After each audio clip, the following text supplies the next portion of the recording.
Rose on vladtv, and he came out and said that he thought black baseball players were faster than white players. And he talked about being an all-star in the National League and winning 16 out of 17. And it wasn't racial. It wasn't a racist remark, because National League, when I was a diehard baseball fan, which it used to be my favorite sport, it caught me as a kid or a teenager, baseball was my sport. You know. Black ball players, especially nationally, the National League tend to get it right. You had all the must-see cats over there. That's how it was. There was a time when National League was National League, American League was American League.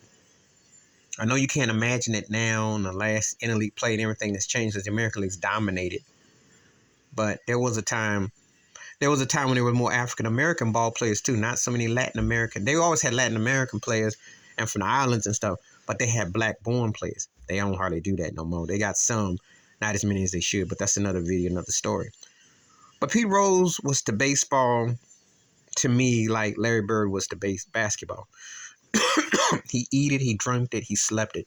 He was a beast. And Vlad, I watch Vlad. Vlad don't know about no baseball. Vlad don't know Vital Blue from the Blue Notes, from Harold Melvin and the Blue Notes. Because he was up there, Pete Rose was trying to tell him, and he just like, he don't know. But it was good commentary. As a baseball fan, and especially Charlie Hustle should be in the Hall of Fame. Let's get that straight. Baseball is a joke for not bringing that man in.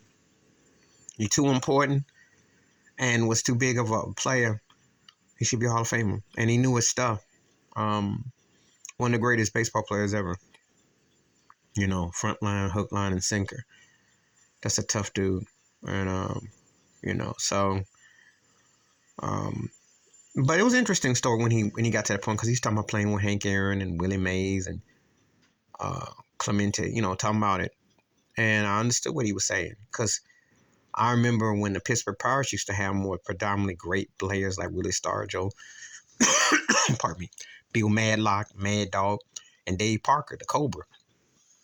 You know, so I still remember when Rennie Snittet had that 7-for-7 game. You know, they had some bad players back then. So, you know, when you think about that, let's say Jim Bibby. You know about the Bibbies. Henry Bibby, Jim Bibby played baseball. You know, Mike Bibby played for Sacramento Kings. So you saw all kinds of things, you know. But baseball was a different ball game back then, and it meant different things. So I had no problem with what he said. Because athleticism, when you think about somebody like Ricky Henderson, who broke stolen bases records, was incredible, fleet of speed. You know, Barry Bonds, who was the first part of the 40-40 club, stolen bases. I mean, you know, you marvel in amazement. But quickness, speed, agility, yeah, that's a fact. And think they didn't want to have black players per se, but then they did. And then you saw the dominance. And it showed in them all-star games, the old school ones, not the modern one. But anyway, that's my thoughts and tips about Pete Rose's comments. He didn't tell no lie. They just don't bring a lot of brothers to the Major League Baseball no more, and they get them from overseas. That's all. But that's how it was back in the day. And if you don't believe me, you can look up these old YouTube videos, watch the athleticism, and the guys were competing. And all-star games meant something. Wasn't just cashing a check and styling and profiling. The cats actually went out there and balled. Please hit like, subscribe, welcome thoughts, comments, and I do respond. Thank you. Wash your hands. Keep your mind clear. Watch out for another shitter if you like it. I'm out. Peace.